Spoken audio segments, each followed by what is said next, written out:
No, ahojte, moje meno je Braňo Rod a dneska trošku tak netradične začnem takou rozprávkou. Za 7 horami, za 7 dolami žila Snehulienka so 7 trpazlíkmi, ktorí 7 dní a 7 nocí hrali sedmu a zo steny na nich pozerala 7 bolestná. Iste ste si všimli taký nenápadný úvod. Aké číslo som tam dal, tak úplne nenápadne. Same šedzem a same s. Dobre, čiže sedmičky, áno.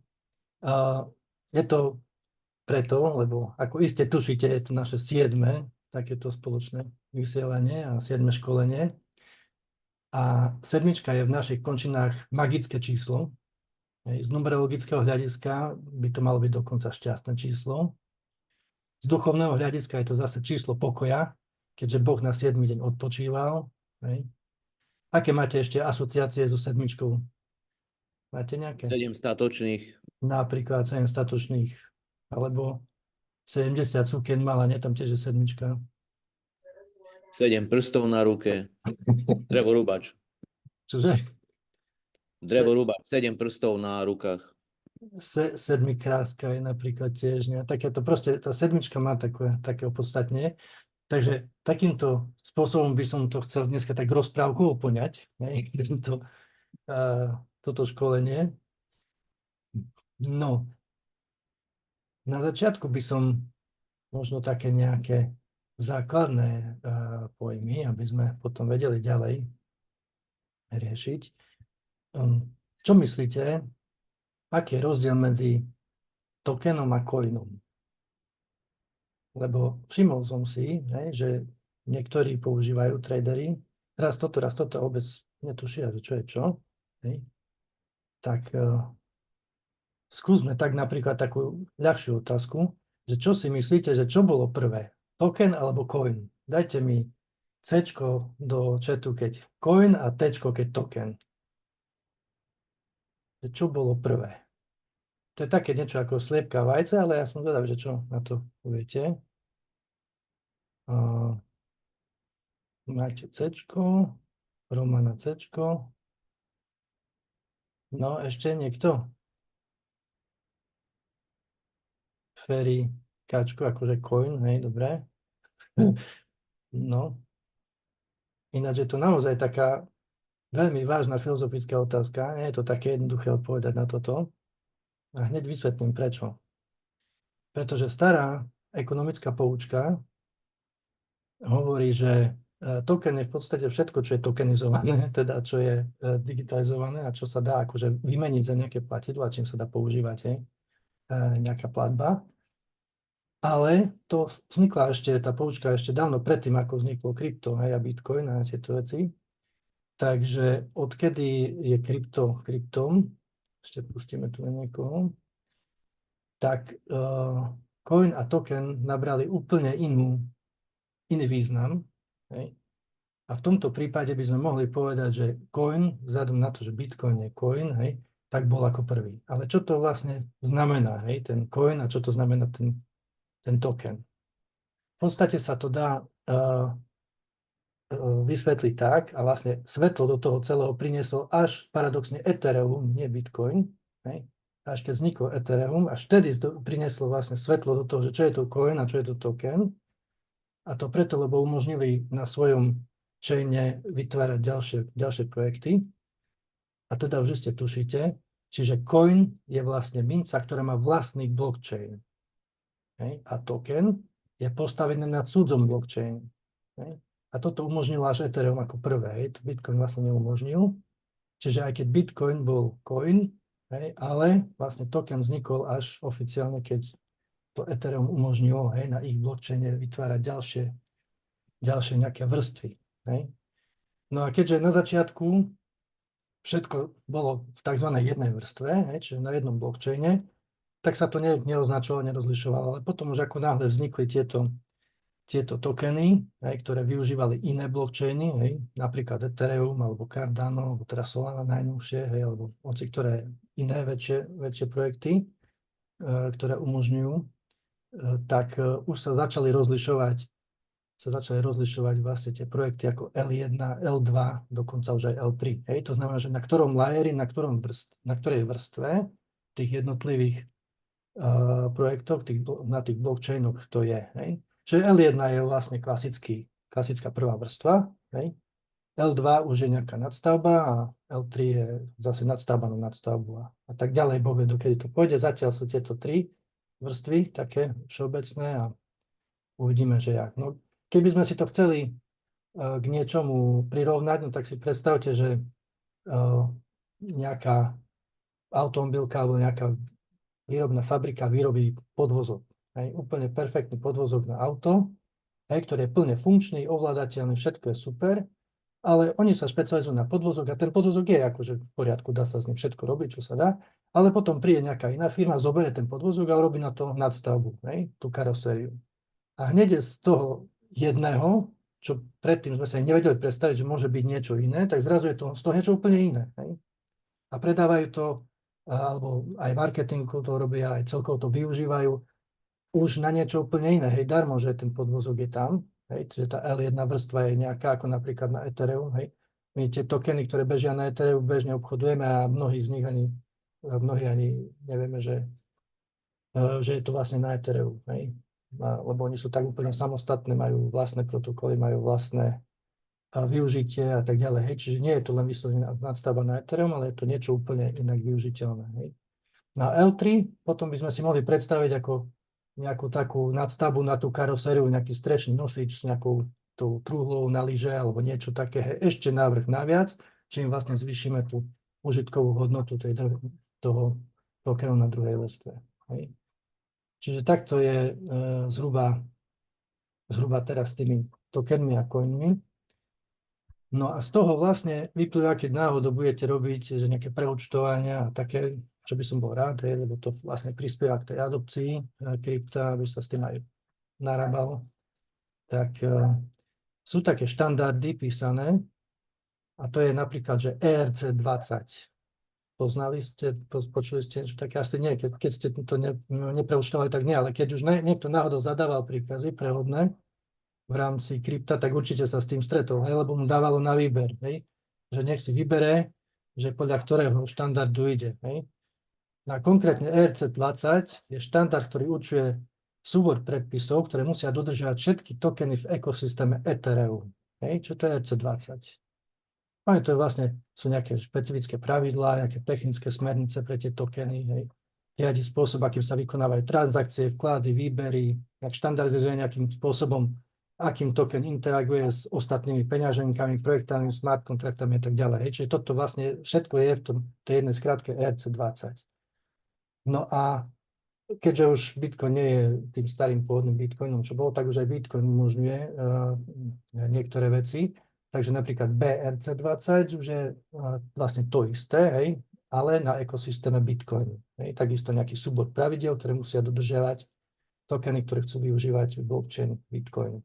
A potom je napríklad BEP20, to je ekosystém BNB, Smart Chain, hej, čiže burza Binance má vlastný coin, hej, ktorý má vlastný chain, hej, volajú to, že nie blockchain, volajú to Smart Chain, ale takisto používajú vlastne transakcie, umožňujú na tomto ich ekosystéme. No a čo je vlastne taký najrozšírenejší, paradoxne, nie ERC20, čo by sme si mysleli, že Ethereum, ale transakcie najrozšírenejší je TRC20. A to je čo? Vie niekto, čo by to mohlo byť? Čo by to mohlo byť? Nie. Ešte niečo na T? Nenapadne nikoho? Na T? Romana pozerá do poznámok. Že si náhodou to nenájde, či u neho svieti nejaký nápis. Nebudem vás veľmi naťahovať, je to Tron. Je to Tron. Vo VIPčku máte celý Tron rozanalizovaný. Hej. Tam to je všetko je rozpísané, že prečo Tron. Je to veľmi zaujímavý systém. Celá sieť navrhnutá práve kvôli tým lacným a rýchlym transakciám. A TRC20 napríklad, keď preúčtovávame tak Ferry spomenul Tether, tak najvýhodnejšie, najlacnejšie to vyjde práve cez ekosystém Tron, čiže cez TRC20. Tam máš skoro nulové poplatky, alebo úplne malé, zanedbateľné. Čiže že na Tether je to tu najvýhodnejšie. Hej. Keď chcete napríklad Bitcoin poslať, tak oni majú vlastne už L3, hej, nadstavbu, a to je ten Lightning Network, hej, tak tam, lenže ten sa až tak často nepoužíval, lebo na to musí byť aj druhá strana pripravená, že to ide cez Lightning Network, hej. Musia mať tiež ten systém tam, hej. Ešte to nie je tak, je to už ale nie až tak vo veľkom prijaté. Takže to sú tie také štandardy, ktoré by sme mali ovládať, hlavne keď chceme používať, hej, tieto kryptomeny, aby sme vedeli, aby nás to nezaskočilo. No, ešte taká otázka. Má niekto Fiat auto? Má niekto Fiat? Nemáte? A viete, čo to znamená Fiat vlastne v nejakom menovom systéme? To by vedel povedať.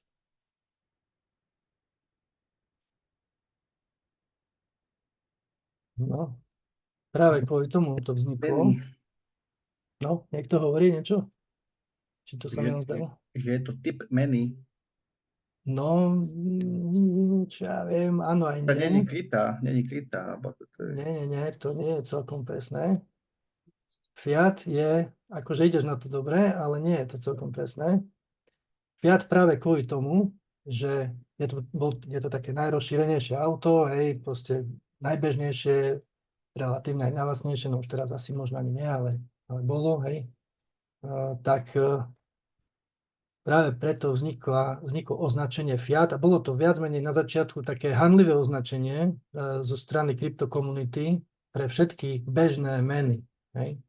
To znamená, že Fiat mohlo byť dolár, euro, ja neviem, švajčiarsky frank, talianská líra, vtedy, keď ešte bola čokoľvek, to všetko je Fiat, hej, jedným slovom. Aby sa nemuselo o tom hovoriť, že teraz toto a toto a toto, tak sa to zahrnulo jedným slovom ako Fiat, hej. A na začiatku to bolo také hanlivé označenie, ale tak sa to ujalo, že vlastne všetci ekonómovia to teraz používajú, hej. Vlastne tá kryptokomunita, že to je vidno, že aká je silná, že dokáže presadiť niektoré také názvoslovia aj do bežného života. Takže už sa to používa aj normálne. Hej, hoci kedy môžete počuť nejakého ekonóma, že spomenie nejakú fiat menu, ale to znamená, že on to všeobecne označuje, že akákoľvek bežná používaná mena, hej, ktorá nie je digitálna, ktorá nie je krypto, tak je to vlastne fiat mena. To sú tie štandardné, centralizované, centrálnymi bankami riadené meny, ktoré dúfam, že čo skoro budú prežitok, tak toto všetko sú fiat meny. Hej. No, a teraz ešte mám také zaujímavé veci pre vás, že Ferry, pamätáš si ešte, ktoré sú tajné kryptomeny?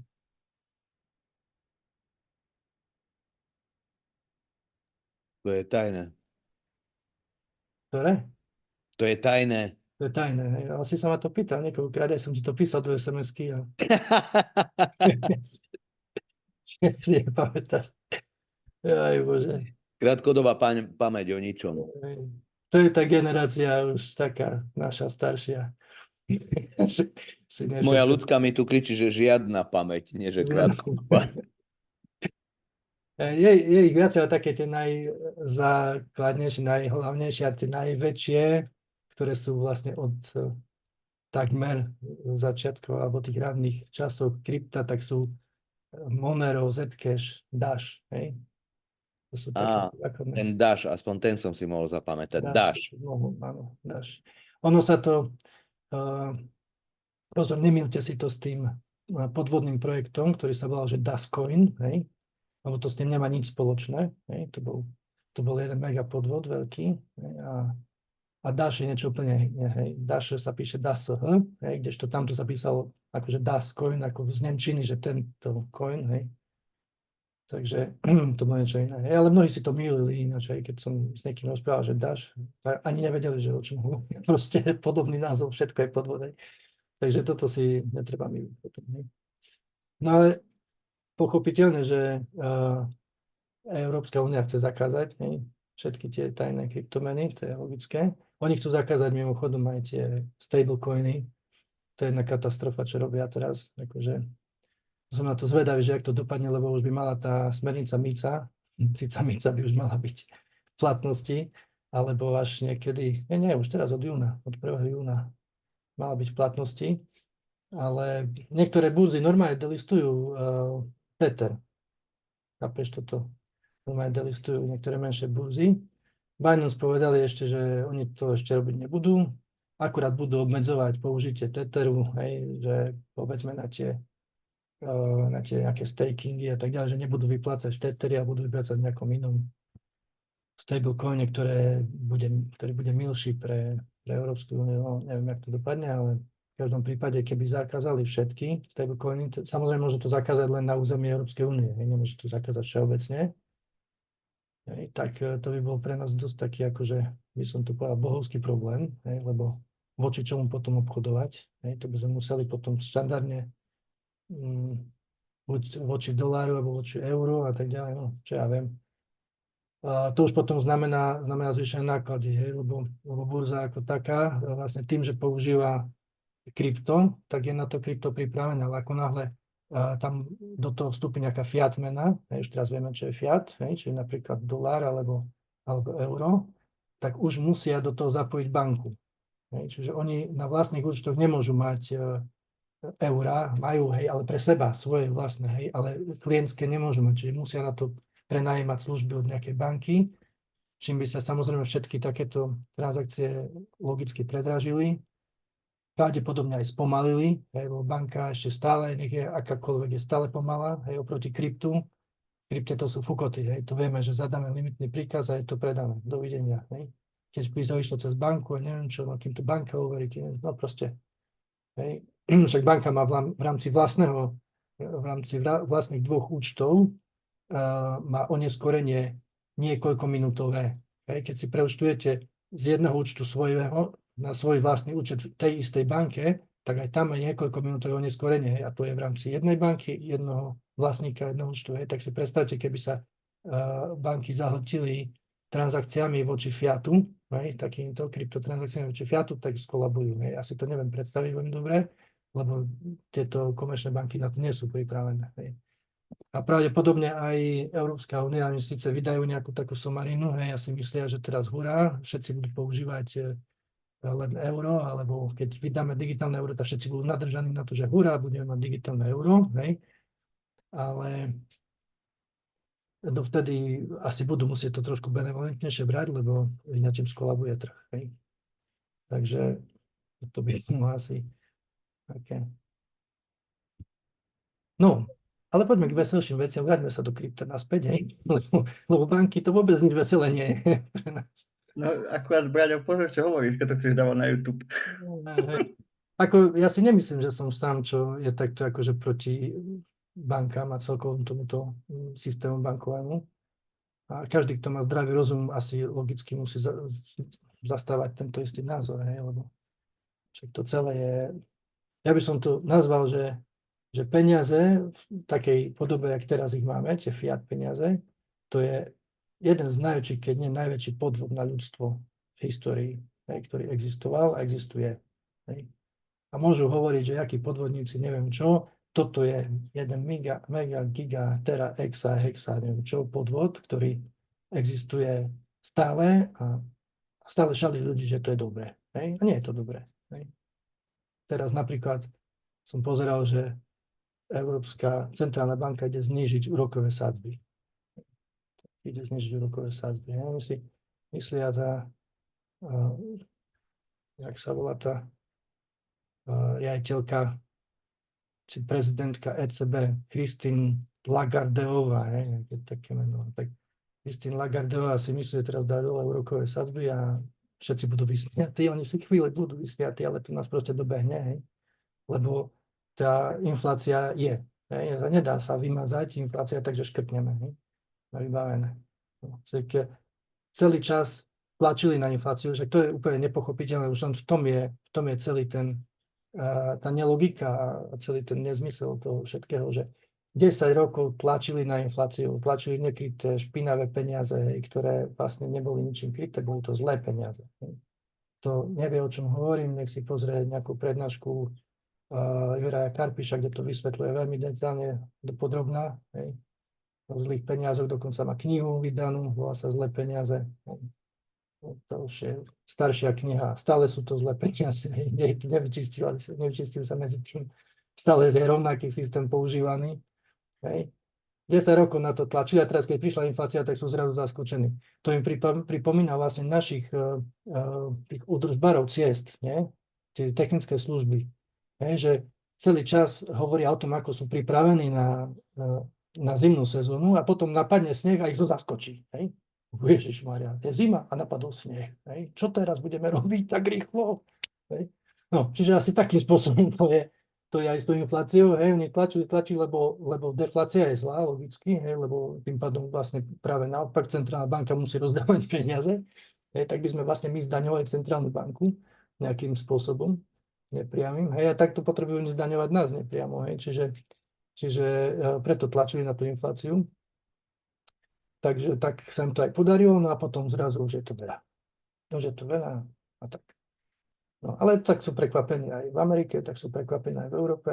No vlastne všade sú takto prekvapení, lebo musia byť, musia sa aspoň minimálne tváriť, že sú prekvapení. No ale poďme zase k niečomu veselšiemu. Tak,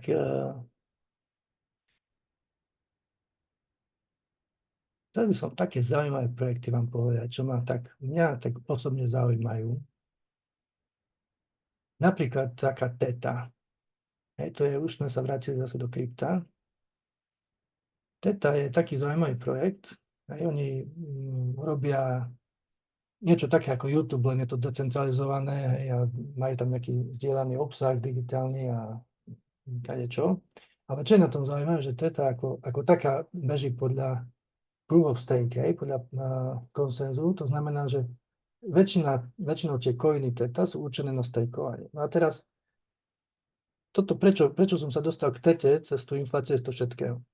Pretože oni na rozdiel od európskych centrálnych bank trošku aj rozmýšľali. Asi pomysleli, no tak dobre, keď my ponúkame nejaký coin na stakeovanie, to znamená, že na držanie. A za to, že niekto ho drží a nič s ním nerobí, len ho drží, tak by mal dostávať nejaké odmeny. Nie? A teraz čo sa môže stať? Jednoducho všetci budú držať Thetu a Theta nebude v obehu. Hej? A potom čo my budeme vyplácať? Hej? Chápeme, to je síce extrémny prípad, nejaký mantinel, ale mohol v teoretickej rovine a v praxi sa môžeme tomu limitne blížiť, ale v teoretickej rovine to je celkom možné. Čiže keby to bola nejaká centrálna banka, americká alebo európska, alebo hoci ktorá, tak čo by urobila? Začala by tlačiť tie Thety, ne? A tým pádom by spôsobila infláciu. Máme ich málo v obehu, tak si ich dotlačíme. A spôsobila by infláciu a tak by to bolo tak inflačné, že by to vlastne za chvíľu malo veľmi nízku hodnotu a tak ďalej. Potom by zase museli robiť nejaké iné úrokové sadzby, museli dvíhať. Proste tento istý princíp, čo robí ECBčka, čo robí Fed a tak ďalej. Presne tento istý princíp. No ale ako si s týmto projektom poradila Theta? Povedali si, dobre, tak keď používame coiny Theta na stakeovanie, teda na držanie, tak niečo musí byť v obehu. Takže vymysleli podružný coin a ten sa volá, že Theta Fuel. A to je vlastne, to slúži ako palivo. Ten sa nedá stakeovať a toto je niečo, čo oni dávajú ako odmenu. Čiže nevyplácajú odmenu za držanie Thety v Thetách, ale v Theta Fuel. Označenie Theta Fuel, normálne je to dohľadateľné, ja som tu bežne obchodoval, dokonca máme to aj vo VIP skupine. No, takže, a toto je na tomto zaujímavé, čiže ten kryptosvet nám ukazuje, že sú cesty, sú možnosti, len treba trošku rozmýšľať. Podobným takýmto ďalším dvojitým projektom je napríklad Ontology, kde majú tiež Ontology a potom Ontology Gas. Tiež podobný ekvivalent, samozrejme, venujú sa niečomu inému, ale takisto. Jedna časť je na stakeovanie, druhá časť je na slúži ako palivo v obehu. Veľmi pekný projekt bol takedy Terra a Luna. Mal som to veľmi rád, žiaľ, je to už minulosť, skrachovalo to na tom hacku obrovskom, o ktorom som minule hovoril. A ten hack prišiel samozrejme znútra, lebo to bol taký gigaprojekt, že to neverím tomu. A nikto to neverí, že by sa niekto dostal zvonku do toho. A to bolo zaujímavé práve v tom, že že tam to bolo zase niečo iné, lebo Terra bol stablecoin, hej, a Luna bola práve tá likvidná komunita, tá obchodovateľná, hej. Čiže tam to nešlo o stakeovanie, ale išlo o stablecoin, hej. No a teraz vlastne je taký nový projekt, ktorý uvažujú odborníci, aj som také čítal názory, že či to je nová Terra, nová Luna, hej, takýto ekvivalent, a to je Ethena, USDE a Ethena, ENA, hej. Keď my aj obchodujeme na ENU, keby tu bola Wiki, tak hneď by povedala, hej. Skrátka ENA a Ethena sa to píše. A oni majú tiež takto podružne urobené, že majú stablecoin, hej, a majú aj coin, ktorý zabezpečuje vlastnú likviditu. A zaujímavé to je v tom, že vlastne ten stablecoin vlastne nie je kotovaný, teda je kotovaný voči doláru, samozrejme, ale nie je to tak, že máme niekde v banke, jak Tether, hej, že tie doláre, ale oni to porovnajú voči kolaterálu, to znamená, že majú vybrať tých zopár projektov, hej, nejaké stabilnejšie mince, v rámci krypta, plus majú tam nejaké fiaty a tak ďalej, majú niečo v nejakých aktívach, niečo v pasívach a takýto kolaterál potom majú, ale na to, aby mohli vyrovnávať ešte tie nezrovnalosti, tak na to slúži práve ten likvidný coin, ktorý je bežne obchodovateľný a to je tá ENA. Hej? Takým istým spôsobom fungovala Terra a Luna a fungovalo im to geniálne. Hej? Fakt, až kým ich nehackli, to bol úplne jeden perfektný projekt a bola to akože úplne taká vlajková loď, lebo dovtedy to nikto tak nerobil a ukázal, že to funguje a fungovalo im to dlhé roky. Takže a nabalili sa na tom neskutočne, samozrejme, hej, hlavne keď to skrachujú, sa to nabalí najviac, to vždy je tak. No ale dúfam, pevne držím palce tej ENE, hej, teda tej ETNE, lebo tento princíp sa mi veľmi páči, hej, že to je fakt takto vymyslené do detailov. No, a teraz zase naspäť k rozprávke, pretože mám pre vás niečo veľmi zaujímavé. A to zaujímavé sa volá, že DAO. DAO. Nič vám to nehovorí, alebo hovorí? Je niekto, čo je to DAO? Nie, že DALO, lebo že DALO je niečo iné, ale DAO. No, je to decentralizovaná autonómna organizácia. Tak sa to volá. Decentralizovaná autonómna organizácia. V originál znení je to decentralikus autonomicus organizicus. Myslím, že som to povedal po anglicky, alebo jak, neviem. Moment. Nasvietím sa tu. To už asi veľa. Asi veľa som sa nasvietil. Povedzte, kedy som dobre nasvietený. Teraz si akurát. Teraz. No, Teraz. to je tu. Mám tu na to vymiť. Počkaj, ešte dačo mi na čele svietí. No to už mi svieti viac. No, dobre, ne? Takže, poďme k rozprávke. Prečo to považujem za rozprávku? Pretože keď vám o tom budem trošku hovoriť, tak sami pochopíte, že zatiaľ je to taká rozprávka, ale mne sa to veľmi páči, myšlienka je dobrá a už sa to aj v praxi niekde otestovalo, vyskúšalo. A ešte by bolo možno zaujímavé, že kým budem o tom hovoriť, skúste mi napísať do chatu, že kde by ste videli nejaké uplatnenie v praxi takejto organizácie. Hej? Čiže kde by ste to tak videli, že kde by sa to dalo uplatniť v praxi. No, tak technológia blockchain, vieme, čo to je, hej? Že je to decentralizovaná technológia otvorené účtovnej knihy, hej? Priniesla vlastne mnohé výhody a nové náhľady a nové dosiaľ nevydané možnosti. No a jednou z týchto možností je aj vytváranie nových typov organizačných štruktúr, čiže decentralizované autonómne organizácie DAO. Hej? No a čo je na tom zaujímavé, že vlastne fungujú na základe blockchainov, čiže distribuované siete, decentralizovanej, a dokážu fungovať autonómne bez potreby centrálneho riadiaceho orgánu. Hej. Lebo sú riadené len komunitou. To je jedna fantastická vec. Hej, kýveš malému. Myslel, že sa hlási, že niečo chceš povedať. Chráň Boh. Chráň Boh, hej. Potom to dáš na YouTube. Hej. No, najlepšími príkladmi takýchto inovatívnych organizácií je to, že vlastne že vlastne nemusia mať riadenie. No predstavte si štát, ktorý nemá riadenie napríklad, hej. Predstavte si nejakú inú organizáciu, hej, kde chodíte do práce, nemáte tam šéfa a tak ďalej. Hej. Proste toto celé je jedna geniálna vec, hej, podľa mňa. Dokonca prvá DAO bola spustená v roku 2016 a jej víziou bolo, aby všetci jej členovia spoločne vystupovali ako riadiaci orgán. Hej, že toto bolo také, toto chceme dosiahnuť a vlastne tá DAO na to je uspôsobená, len musí byť správne nastavená. Hej. Môže na rôzne účely slúžiť, či o nejaké online alebo offline, to je jedno. Hej. Princíp riadenia je dôležitý.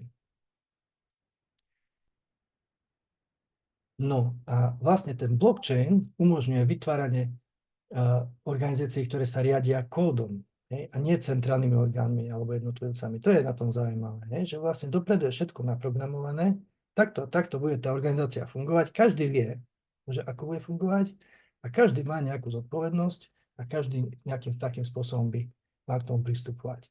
Čiže vlastne, aby som takú nejakú poučku k tomu povedal, tak DAO je subjekt vedený komunitou, ktorý sa riadi počítačovým kódom. Keďže pravidlá, ktoré určujú smerovanie organizácie, sú zabudované do jej koncepcie, dokáže fungovať nezávisle bez potreby centrálneho vedenia. Hej, to je taká poučka.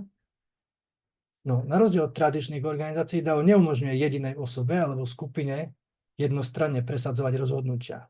To si myslím, že to je tá genialita zase. Namiesto toho môže každý v komunite navrhovať nápady a hlasovať za ne. Hej. To zaisťuje, že rozhodnutia prijíma celá skupina a nie iba niekoľko mocných ľudí. Hej.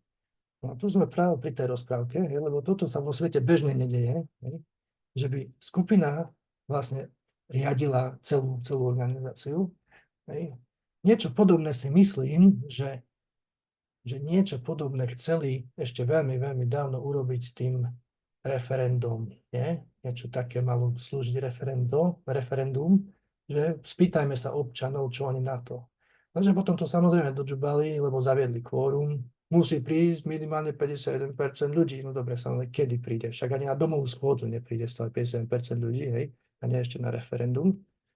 Hej? Takže samozrejme, vždy niečo, čo malo byť akože dobré, pozitívne, demokratické, tak stále tí mocní práve, ktorí na to mali vplyv, tak to nejakým spôsobom dodžubali, hej. A práve DAO je v tom zaujímavá, že tam tí mocní nie sú, hej. Tam sa všetko najprv naprogramuje, navrhne sa a všetci sa riadia tým istým systémom, tým istým princípom, tým istým kódom. Nadšenci kryptomien majú rádi DAO, hej, pretože vďaka ním je tímová práca spravodlivejšia. To je naozaj, si to viem živo predstaviť. Namiesto niekoľkých veľkých rýb, ktoré rozhodujú o všetkom, môže každý vyjadriť svoj názor na smerovanie DAO. Je to veľká zmena oproti bežným spoločnostiam, kde majú zvyčajne všetku moc vrcholoví manažeri a veľkí akcionári. Hej. No, ako fungujú vlastne tie DAO? Hej. DAO sú pravidlá usmerňovania a usmernenia pre fungovanie organizácie zapísané do kódu, to sme tu hovorili, a sú zapísané pomocou smart kontraktov. Hej, a tu už vidíme, že priamo využitie smart kontraktov v praxi, že tie smart kontrakty vlastne sú priamo zapísané v blockchaine a tie celé toto všetko riadia. Hej. Tieto smart kontrakty automaticky vykonávajú činnosti, na základe vopred definovaných podmienok. Hej. Tým zabezpečujú, že organizácia funguje podľa dohodnutých pravidel bez potreby ľudského zásahu. Podľa mňa fasa, hej. Keď nemá niekto eminentne záujem niečo meniť, no tak všetko môže fungovať tak, má. No a ako to vlastne, tam je tiež nejaký kľúč, nejaké princípy, a čo idú, čiže zvyčajne sa členovia DAO podielajú na rozhodovaní na základe vlastníctva tokenov.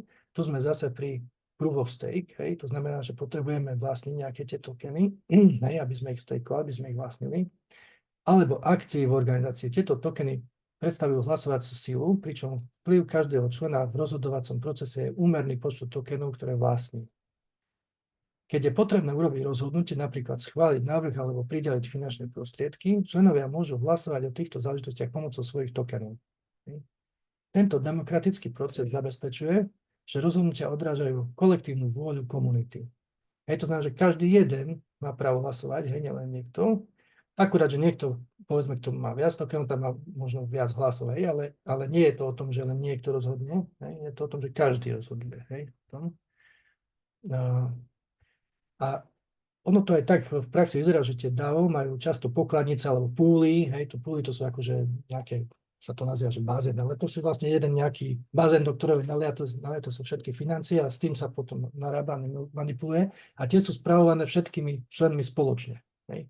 Čiže nie je to o tom, že len vedúci a nejaký pokladník má k tomu prístup, hej, ale vlastne je to všetko verejné. Tým, že je to blockchain, že je to otvorené, tak všetky tie financie sú spoločne riadené. No, návrhy na použitie týchto prostriedkov predkladajú členovia, hlasuje o nich komunita. Transparentnosť a zodpovednosť sú kľúčovými zásadami.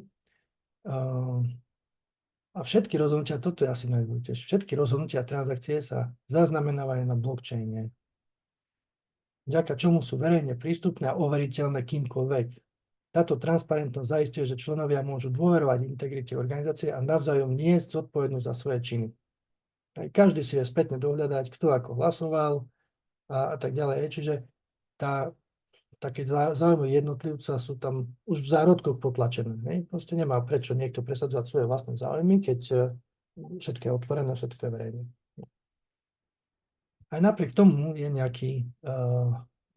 niečo, a to je problém zástupca versus plnomocniteľ, a to je problém bežného života. Hej? A DAO toto vlastne rieši, lebo napríklad v ekonomike sa to volá dilema zástupca a splnomocniteľ. Kde si viete predstaviť takú dilemu? Napríklad, keď nejaká osoba, subjekt je zástupca a má schopnosť rozhodovať a konať v mene inej osoby ako splnomocniteľ, alebo iného subjektu. Napríklad sú to len politici, to sú naši, my ich volíme a oni potom za nás rozhodujú, alebo nejaký broker alebo niekto, komu zveríme, niečo, tak on rozhoduje za nás, A zaujímavé na tom je to, že práve táto dilema, to je v bežnom živote, že môže existovať nejaká informačná asymetria vlastne. Splnomocniteľ sa možno nikdy ani nedozvie, že je zneužívaný, keď je zneužívaný nejakým spôsobom. To fakt je o tom, že aký šikovný je ten zástupca. A to vidíme aj na tých politikoch, proste nemáme na nich dosah. My si ich raz zvolíme a oni tam sú. A to je jedno, keď máš nejakého brokera, tak ty nemôžeš ho kontrolovať, nevidíš do ňoho, proste on robí nejaké veci, alebo máš nejakého právnika, Typický príklad sú právnici, napríklad tí mediátori a tak ďalej. Oni proste, ty vieš, či sa nedohodne s druhou stranou nejakým iným spôsobom. Nevieš, nebol si pri tom. On sa spoľahneš na to, že on je mediátorom, to niečo za teba dohodne. Proste tieto veci sú v bežnom živote, to je ten zástupca versus splnomocniteľ, to je úplne štandardný problém bežného života a toto DAO vlastne všetko rieši. Napadlo niekoho, že kde by sa to dalo využiť? Lebo vlastne vďaka tomu, že to funguje na blockchaine, všetko je prístupné, otvorené, tak je to vlastne úplne transparentné a odolnejšie voči podvodom. To je logické. No a výhody. Čo si myslíte, že aké by mohli byť výhody, keď to tak povieme nejakými 2-3 slovami ešte? Trúfne si niekto. Že je to decentralizované napríklad, transparentné, vieme všetko o tom, čo sa deje. A čo je taká zásadná výhoda oproti bežným nejakým organizáciám je, že je to postavené na komunite. Čiže všetci členovia komunity majú rovnaké právo. Môžu hlasovať, môžu rozhodovať, môžu dávať návrhy. Aký návrh, ktorý môžeme my dvaja dať, aby vláda schválila za mesiac? Môžeme dať taký návrh? Neviem. No my iba môžeme. Neviem, či by sme, ale v takejto organizácii, by sme mohli, lebo ktorýkoľvek člen to môže dať, to sa zapíše do blockchainu a potom prebieha automatické hlasovanie, A keď sa k tomu vyjadria všetci, alebo nejaká časť, ktorá je dohnutá dopredu, tak potom sa to nejak posúva, alebo sa to zrealizuje, alebo tak. Proste to vždy o tom dopredu, o tých nastavených pravidlách v tom blockchaine. No, sú aj už hotové projekty, ktoré takto fungujú. Napríklad vieme ich aj obchodovať na burzách, aj marker DAO, to je DeFi, ktorý je so stablecoinom kolaterovaný, hej, niečo také podobný dvojprojekt, ako som spomínal hore, a ten stablecoin sa volá DAI. To určite, keď ste pozerali na stablecoin, tak ste to našli. Ten je viazaný tiež na americký dolár. Alebo napríklad vo VIP skupine máme AAV, hej, to je peňažný trh na sieti Ethereum, hej, kde používateľia môžu poskytovať a príjmať pôžičky, to je zaujímavé, hej. A dokonca môžu prijať tie pôžičky vo všetkom, hej, čiže v stablecoinoch, v altcoinoch, hej, vo všetkom možnom. Potom ďalšia taká organizácia Uniswap, hej, aj to sme dávali tam signál do VIPčka. To je protokol decentralizovanej burzy, hej, že aj burza môže byť decentralizovaná, hej, že nie je to ako Binance, ktorá patrí nejakému vlastníkovi, ale napríklad Uniswap je sympatický v tom, že je to decentralizovaná burza a funguje práve na takomto princípe toho DAO, hej, tej organizácie. Hej, čiže nepotrebuje žiadneho sprostredkovateľa, hej, to je zaujímavé, hej, tým, že decentralizovaná nepotrebuje žiadneho sprostredkovateľa, hej. Alebo Yearn Finance, hej, IFI, takisto obchodovateľné, na Binance dohľadateľné. Hej, a tam je zase na farmáčenie ten coin využívaný. No, teraz taká otázka, čo si myslíte? Je Bitcoin DAO?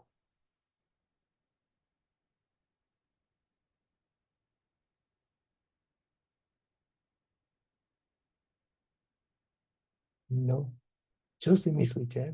Je Bitcoin DAO? Vieme, čo je DAO, sme si to povedali.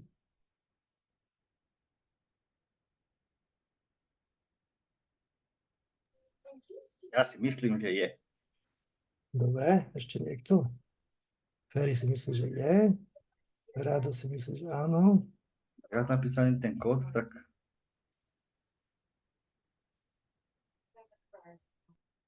No, tak aby sme takto povedali, hej, že v rannom takom v rannej fáze by sme to mohli považovať za DAO, hej, pretože aj Bitcoin funguje decentralizovaným spôsobom, hej. Je to koordinovaný konsenzuálnym protokolom nejakým, hej, ale on má nie proof of stake, on má proof of work, hej, sme si o tom hovorili, hej, že na základe výkonu, na základe ťažiarov a tak ďalej, ale napriek tomu nie je tam nikto nadriadený, nie je tam nikto podriadený, čiže v podstate z tohto hľadiska to spĺňa tie parametre DAO, hej. Ale odkedy prišiel Ethereum a odkedy prišli smart kontrakty, tak sa to zadefinovalo tak, že nad existujúcim blockchainom, hej, musí byť niečo, čo sa riadi prostredníctvom smart kontraktov. Hej? A to je vlastne DAO. Hej? A smart kontrakty to je jediná podmienka z toho, čo Bitcoin nespĺňa, hej? Lebo on nemá smart kontrakty. Je to ešte starý blockchain, ktorý už samozrejme je x-krát modifikovaný, vylepšený a tak ďalej, ale ešte stále beží vlastne na úplne prvotnom princípe, ktorý vymyslel Satoshi Nakamoto. Hej. Čiže oni ho zlepšujú v rámci možnosti, ale stále ten smer je zachovaný. Hej. Kdežto Ethereum, tam prišiel Vitalik Buterin a povedal, tak chlapci, my to urobíme po svojom a vymyslel smart kontrakty. Takže a vidíme, že obidvaja boli dostatočne silní géniovia, lebo aj jedno, aj druhé sa ukázalo v praxi akože fakt, že využiteľné.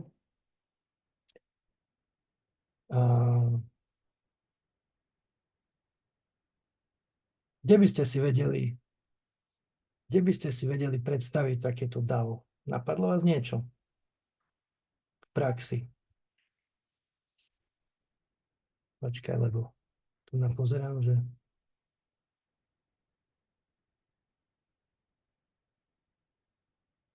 všetko možné, blbosti tu píšete, hej.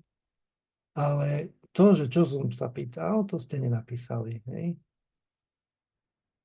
No, hej. Dnes bude veselo a Ferry sa ani neozval. No, to jak môže byť veselo? Ferry tam čuší. Ferry tam práve napísal, že môj zlatý, že vás ľúbim, ale musím vás teraz opustiť. Tak dúfam, že nie na veľa, lebo to už len pár minút dostáva. Hej. hej, 2 minúty. Tak som štvrtý. bol započúvaný, lebo to taká témy, že proste, keby si mi povedal, nech zopakujem, čo si dneska povedal, vieš, by som mal kockatú hlavu. Vieš, tak sa snažím sústrediť, vieš, chápeš? Hej. Takže, A dávalo vám to zmysel, čo som hovoril? no tak keď ty hovoríš, tak to dáva zmysel, no len, vieš. No, Neboj sa, Feri, budeš mať z toho záznam, môžeš si to zopakovať. hej. Dobre, letí môj zlatý, zatiaľ sa majte. Ešte keď vydržíš minútku, tak ti ešte poviem niečo, aby ti hlava trošku viac uletela. Hej. Že čo, Braňku? Že ti poviem ešte niečo, aby ti uletela viac Áno, hlava. áno. Tak predstav si napríklad, že kde by sa to dalo v praxi použiť, hej? Tak napríklad takú službu zdieľania jazd, hej, autom. A to by bolo možné napríklad, že samozrejme, že to by bolo bez štruktúry korporátneho riadenia a tak ďalej, ale napríklad auto, ktoré vlastní samou seba, už teraz si určite uletený, hej, auto, ktoré vlastní samou seba a poskytuje služby zdieľania jazd ako súčasť DAO. Vieš si to predstaviť? Auto, ktoré sa samo vlastní. Hej. A dokonca by to mohlo fungovať aj nezávisle na rôznych veciach a uskutočňovať transakcie s ľuďmi a inými inteligentnými zariadeniami. To auto samé. Chápeš? Ešte, že si to nahral, lebo raz si to a to bude pravda. Čaute. Tak to len tak, aby si mal veselo. No. Čau. Už mám kockatu. Čaute. No, takže vlastne, keď sa tak na to pozrieme, tak Ethereum bola vlastne tá jedna z prvých decentralizovaných autonómnych organizácií a tvorili ju komplexné smart kontrakty, čiže vlastne Ethereum samo na sebe chcelo vyskúšať toto, ako to funguje v praxi. No a dopadlo to tak, že v maji 2016 boli tie tokeny DAO predané v rámci počiatočnej ponuky coinov. Hej, to bolo také volá sa to, že ICO. A dali sa odkúpiť vlastne tokeny ešte predtým, ako boli reálne dané na burzu. No a vlastne oni zabezpečovali nejaký ten vlastnícky podiel na tom a hlasovacie práva a tak ďalej. No ale krátko po spustení v rámci jedného z najväčších hackov v histórii kryptomien bola z tohto DAO odčepaná približne tretina prostriedkov. Hej. No a teraz sa znova dostávame k tomu, čo sme si už minule vysvetľovali, že čo to je.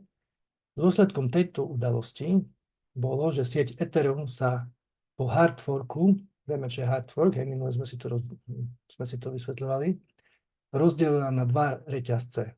Hej. V jednej sieti boli podvodné transakcie efektívne zrušené, ako keby sa táto udalosť nikdy nestala. Tento reťazec sa teraz nazýva blockchain Ethereum, čiže Ethereum klasické, Ethereum, čo teraz je, tak tu sa vlastne zbavilo tej časti kódu, kde boli tie podvodné transakcie. A druhý reťazec, ktorý bol verný v zásade, že kód je zákonom, ponechal podvodné transakcie nedotknuté. Oni ich identifikovali a obalili ich v nejakom takom niečom, hej, aby sa proste nedostali do zvyšku kódu, ale oni si povedali, že tento kód, ktorý tam bol pôvodne napísaný, ten je zákon a tento blockchain sa teraz nazýva Ethereum Classic. Hej. Takže tu je vysvetlenie, prečo vznikol Ethereum Classic a Ethereum. Hej. A bolo to práve kvôli tomu, že mali hackerský útok a napadli priamo kód. Hej. Takže najjednoduchší spôsob, ako sa toho zbaviť, je urobiť ten hard fork. Hej. To znamená rozdeliť reťazec. Čistú časť nechávame, a nečistú časť, keď chcete, hej, nejaká časť komunity sa podujala, že oni to budú ďalej robiť, lebo si myslia, že nemáme to modifikovať, že máme to nechať tak, ako to bolo. OK, to je Ethereum Classic teraz. Takže Ethereum Classic aj celkom bežne sa dá obchodovať na burze, aj ho obchodujeme, je to v pohode, hej, žijú, aj tie napadnuté kódy vlastne oni izolovali, takže oni tam niekde sú stále, ale sú izolované, hej. To je niečo také, ako keď robí vírusový, ten antivírový program, nie? Že ti izoluje ten vírus a tam je v karanténe niekde. No, tak oni to tiež tak nejak urobili. No, samozrejme, že všetky takéto novinky majú nejaké obmedzenia, hej, väčšinou právne, hej, lebo keďže tie regulačné orgány a oficiálne inštitúcie nevedia ešte, čo s tým majú robiť, hej, lebo je to niečo nové, hej, tak toto je niečo. Takisto môžu mať vlastne nejaké koordinované útoky, hej, keďže je to nejaká forma organizácie. Ale tu ide o to, ako je dobre napísaný ten štandardný kód, hej, ako sú nastavené tie smart kontrakty a tak ďalej. Hej, keď je to dobre urobené, tak tieto veci mali odpadať. No a ešte nejakú záverečnú myšlienku na záver, alebo dve. DAO umožňuje organizáciám, aby sa vymanili a nespoliehali sa na tradičné hierarchie a štruktúry. To sa mi páči, to som musel prečítať. Namiesto centrálneho subjektu, ktorý koordinuje konania účastníkov, sú zásady riadenia automatizované a smerujú členov k čo najvýhodnejšiemu výsledku pre celú sieť. No, ono je to tým spôsobené, že je to motivované. Hej? Vlastne oni sa navzájom motivujú, všetko je otvorené, evidované, hej, v tej otvorenej účtovej knihe, blockchain, čiže nikto nemá záujem robiť niečo proti, lebo hneď by ho identifikovali. Hej. Takže toto je asi taký najlepší spôsob, keď sa chcú spojiť ľudia za dosiahnutím spoločného cieľa, tak toto si myslím, že je taká hudba, možno ani nie veľmi ďalekej, možno veľmi blízkej budúcnosti, ako by sa dali riešiť organizácie, aby naozaj aj dosahovali cieľ, hej, aby mali aj motivovaných ľudí, hej, lebo tam nikto nemôže mať záujem. Môže, ale hneď ho rýchlo identifikujú, hej, keď má nejaký taký záujem bočný. Hej, ani nemá ako si ho presadiť. Hej, nemá, lebo by ho prehlasovali, hej, keby niekto chcel teraz tu, aby niečo si ulial niekto, nemá šancu. Hej, proste hneď by sa to identifikovalo a by ho prehlasovali, hej, v rámci konsenzu. No, sú nejaké otázky k tomu?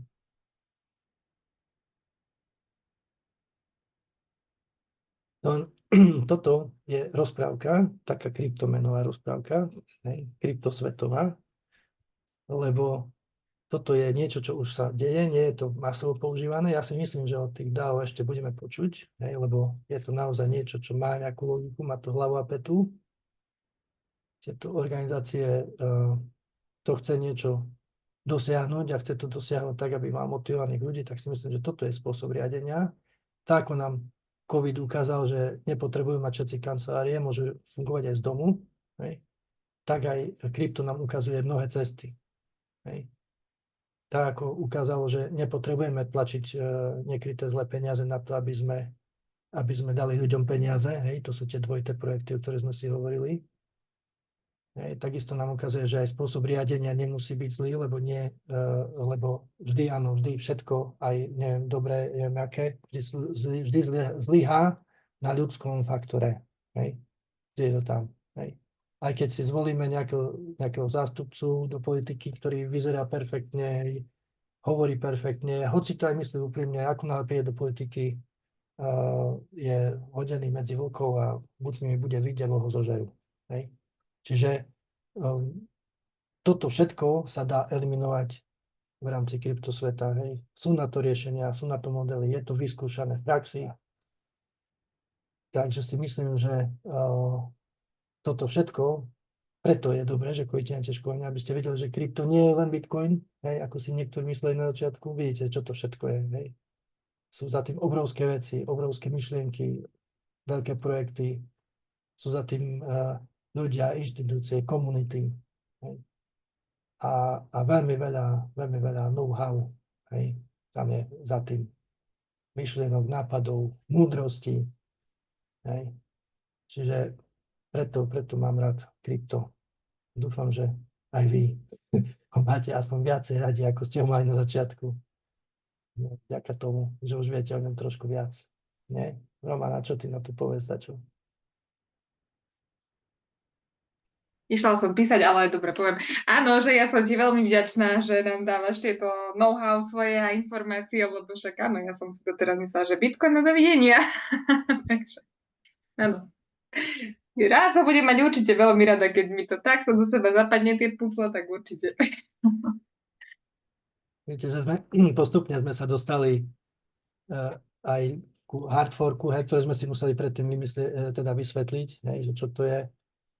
Postupne si vysvetlíme tie veci a ono to potom do seba zapadne, časom. Že viete, čo všetko za tým je. Dobre, ešte niekto? Niečo? Máťo, povedz aj si dačo. Nech tam nezaspíš. A čo mám povedať? Čo len chceš. Je to na zázname, takže Snaž sa povedať niečo inteligentné. Aha, no to ma zrovna nič ma také napadá teda. Dobre, máte nejaké Neviem. otázky ešte k tejto téme, alebo nejaké iné? Keď máte, kľudne sa pýtajte. Ako je to veľmi zaujímavé a to ty vyťahuješ len úplne taký ten víc, ty nejdeš ani úplne do nejakej, že strašne hĺbky, čo to všetko obsahuje, len samotné krypto alebo samotné tie všetky veci, čo sú za tým, a hlavne čo za tými všetkými coinami, to si ľudia aj nevedomujú, že dobre, existuje nejaký coin, on si to predstaví ako nejakú mincu, čo si kúpi niekde ako pamiatku alebo neviem čo, ale proste, že to je proste, čo to všetko za tým je za tou mincou alebo za tým tokenom alebo za tým coinom, no. To nie je len fakt nejaký, že si kúpiš teraz, ja neviem, pamätnú mincu a máš, takže je to brutálne. Presne tak. Keď už si začal, že tie pamätné mince, tak to mi pripadajú tie meme coiny také, že to je čisto len ako pamätná minca. Áno, však oni nemajú vlastne žiadne Lebo využitie. oni naozaj nemajú nejaké reálne využitie v praxi. Hej? Tie meme coiny to sú väčšinou tie psie coiny a tie rôzne také. Tieto, oni nemajú reálne využitie, lebo tam za tým nie je až taká tá hlbšia myšlienka, tam je to len, áno, je to postavené na blockchaine, hej, je to nejakým spôsobom nakodované a je to krypto a obchoduje sa s tým a to je všetko, hej. Ale ja vám chcem práve ukázať tie zaujímavejšie projekty, hej, čo majú väčšiu hĺbku, hej. Čiže nebudeme sa tu nabaviť predsa o nejakom meme coine, lebo čo, povedzme si povedali názov a tí sme skončili, hej. Povedali sme si, máme pamätnú mincu, hej, Shiba Inu, bodka. Máme, No, a ešte, že už nežije ten psík. čo o tom vieš To je ďalej to všetko. povedať? Nie je nič také, čo by bolo zaujímavé. Hej. No ale Romana, vidíš, si sa usmieval, koľko z tých vecí, hej, napríklad to AAV, nie, čo máme v tomto VIPčke, hej, alebo nejaké iné. To sú veci, čo bežne s nimi robíme, obchodujeme a vidíš, hej, že čo všetko je za tým. Hej. Dobre, ešte máte nejaké otázky? Nie, ešte otázku nie, ale to je také napríklad, že tie kryptoprojekty, čo sú, tak ľudia to denne používajú, či to je YouTube, či to je Twitch, čo si sa teraz bavili s tých platformách, čiže oni fungujú proste na tých kryptomenách, na tých protokoloch, na tom všetkom, a ľudia o tom aj nevedia. Áno. To je to zaujímavé, že denne to používajú pri niektorých veciach a ani netušia, čo je za tým kvázi, že používajú proste údaje, alebo teda veci z toho. A ešte stále, keď sa niekoho spýtaš, tak buď o tom nevie, alebo si myslí, že je to podvod, alebo tomu neverí, alebo niečo, a pritom to denne používa. Takže to je také, no. Ešte stále to vlastne znamená, že ešte stále sme vlastne na začiatku. Tá adopcia ešte nie je taká, ako by mala byť. Aj vďaka tomu, alebo kvôli tomu, že tie regulačné orgány dosť tvrdo zasahujú, lebo sa toho boja. Lebo vidia, ale to je proste párny válec, to podľa mňa to prevalcuje všetko. Ono, na jednej strane je to aj dobré, pretože aj zlá reklama je reklama, čiže ešte viac sa o to začnú potom tí ľudia viac zaujímať o ten kryptosvet, čo sa to vlastne deje, prečo to chcú zakazovať a vieš, takže možno, že to on ešte viac naštartuje. No. Tak aj no, však ono všetko, čo je zakázané ovocie, najviac chutí, alebo jak sa to hovorí. Čiže vlastne ono si to nájde cestu. Hej. Vlastne život si vždy nájde nejakú cestu. Hej. A táto technológia je podľa mňa životaschopná a patrí k životu. Takže ono si to nejakú cestu nájde, aj keby to neviem, ako chceli zakázať.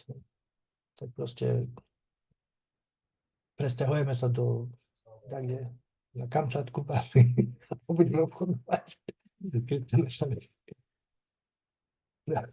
No a toto je tá výhoda, že sme tu s tebou, že nám dávaš tieto informácie, že sme vlastne na začiatku, je taká doba, že sme len v plienkach a už keď to sem príde, bude toho čoraz viacej my budeme strašne aj vedomosťami, skúsenosťami, informáciami pred tými ľuďmi ešte len keď sa to začne nejako masovejšie rozvíjať v tejto spoločnosti, tie kryptomeny úplne. Takže táto je aj super veľká vďaka za to, že nám to poskytuješ, tie informácie, robíš to pre nás. Pre nás, možno, že ešte aj nevieme, ale v budúcnosti to môže mať pre nás fakt nesmiernú hodnotu. No, ja si myslím, že šťastie je práve pripraveným. To je taká základná poučka. A keď človek je pripravený, tak potom môže očakávať aj šťastie. Alebo tak sa to hovorilo aj v hokeji, nie? Že musíme mať herné šťastie, ale ako môže mať herné šťastie, keď sa tam postavia a nevedia nič zahrať, hej? Musia dať človek zahrať, nie? Ináč nemôže mať herné šťastie. Chápeš? Čiže Preto šťastie práve pripravený. Tu musíš byť pripravený na všetko a potom môžeš mať aj šťastie, lebo ho vieš využiť. No, Tak, presne tak. A musíš ísť šťastiu naproti. Presne tak, no. napríklad. Hej. Ja ešte keby som povedal, ktorým smerom, aby som sa tam vybral, tak by to bolo zaujímavejšie. No No. dobre, OK, tak keď ešte má niekto otázky, prečítam si ešte chat, hej, že čo. Aha, štátna správa. No, štátna správa by bola úplne super, keby to takto bolo. No, to v každej robote by to bolo super, keby to fungovalo na DAO.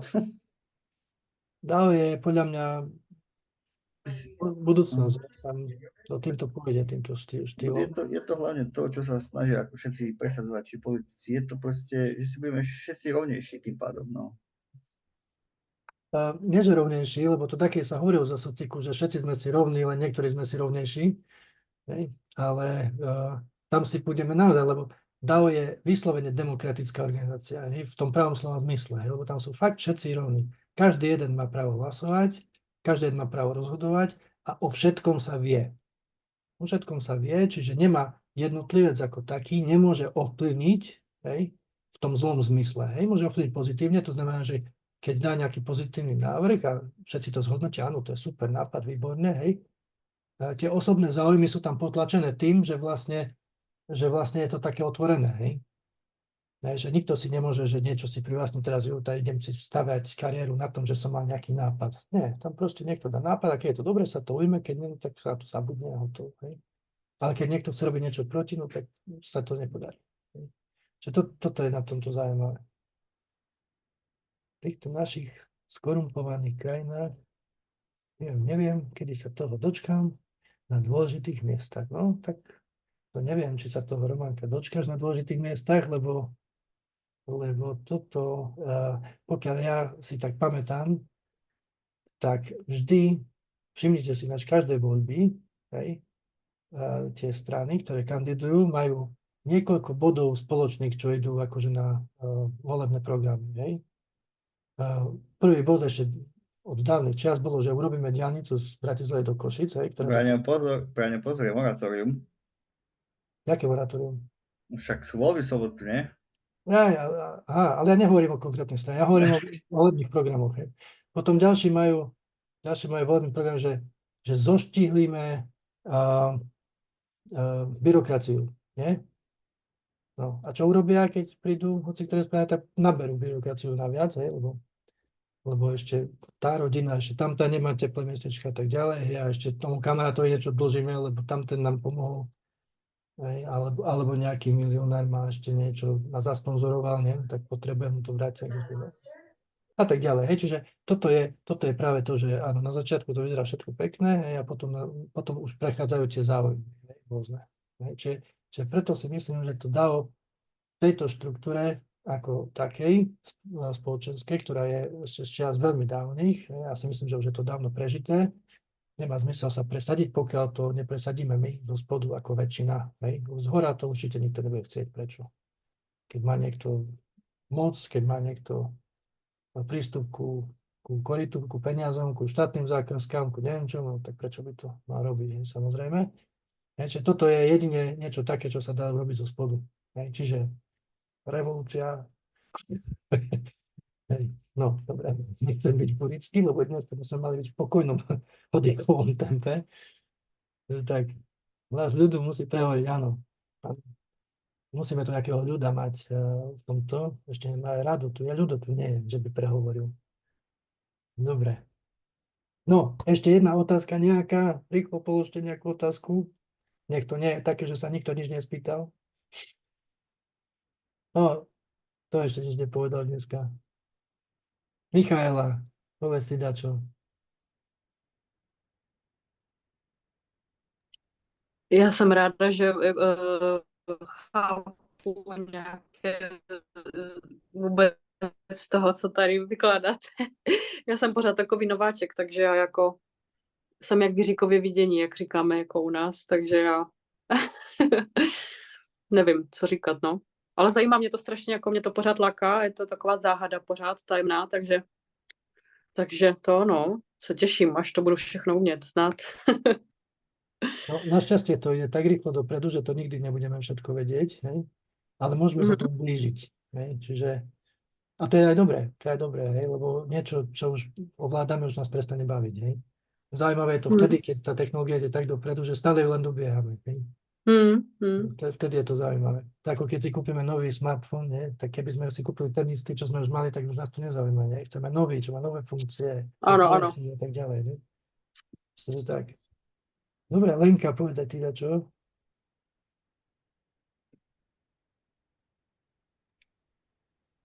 Já teda z dnešního školení mám trošku maglajs v hlavě, ale taky si to pustím teda znova.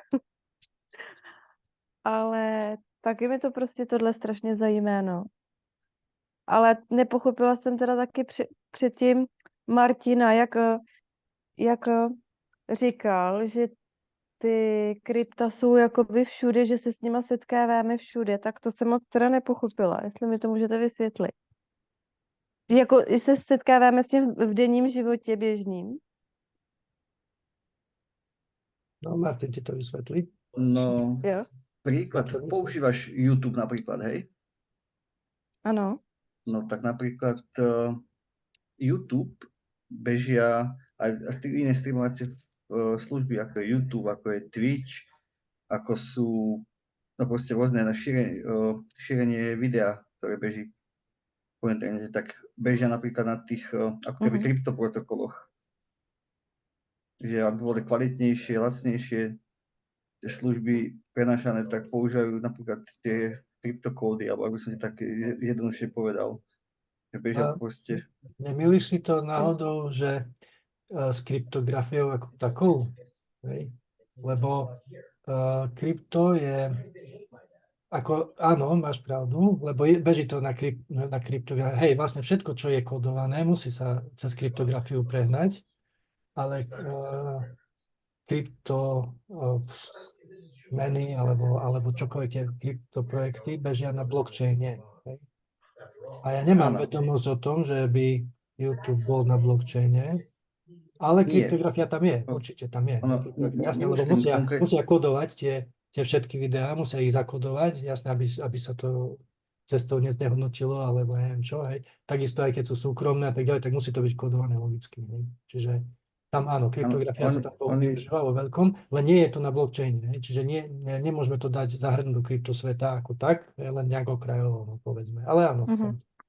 Nemyslel som konkrétne, že priamo to video, ale keď napríklad nejako renderuješ, tak lácky to povedať, keď to video sa ide šíriť, alebo bola väčšia kvalita, tak sa využívajú napríklad niektoré protokoly, ktoré sa spájajú s krypto. No hej, to sú tie kryptografické protokoly. Hej, len tým, že to nebeží na blockchaine, tak nemôžeme priamo povedať, že je to nejaký kryptoprojekt, hej. On len využíva nejakú časť tých matematických kódov, hej, ktoré tam sú a tých vzorcov. Ale v podstate hej, vlastne, lebo aj to, áno, máš pravdu, aj to vzniklo z toho, že vzniklo to krypto, tak aj od toho sa odvíja strašne veľa, aj tá technológia obrovská obsiahla, hej, mohutná a každý si z nej sa snaží vybrať, čo mu vyhovuje najviac, hej. Len YouTube nie je decentralizovaná platforma napríklad, hej.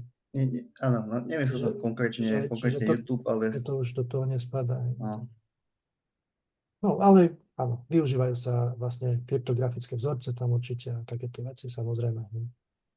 Kryptografia sa využíva úplne bežne, hej. Napríklad keď si zadáte heslo do svojho e-mailu, už to beží cez nejaký kryptografický vzorec, hej, ktorý ho vlastne zahesluje. Hej. Lebo to, že vy tam máte nejaké heslo, keby ste to len tak napísali a nebolo by to zaheslované cez kryptografiu, tak by ho vlastne hocikto mohol vidieť. Hej. Tým, že je to kryptograficky vlastne spracované, tak je to zakodované už hneď, keď to odošlete. Hej. A keď je to správne urobené, hej, že je to dôveryhodná platforma, tak to nevidí ani majiteľ alebo správca platformy, hej, keď je to správne urobené. Áno, ako vyjadril som to aj trošku tak nepresne, napríklad teta, možno nie YouTube, ale klasické proste videá, ktoré sa šíria decentralizovane, tak používajú tu teta, napríklad blockchain. No toto je presne teta, o ktorej som hovoril, ale to je vlastne decentralizovaný YouTube, áno. Proste je to rýchlejšie, ide to video, je to vo vyššej kvalite, tak využíva túto technológiu, napríklad teta. Nie konkrétne YouTube, áno, to som sa vyjadril. Presne tak, hej. Ale aj YouTube využíva, ale nie celú tú technológiu, len nejakú časť, čo vyhovuje, hej. Dobre, ešte niekto? Tak děkuji. Ešte niekto má niečo na srdci? Nikto nič?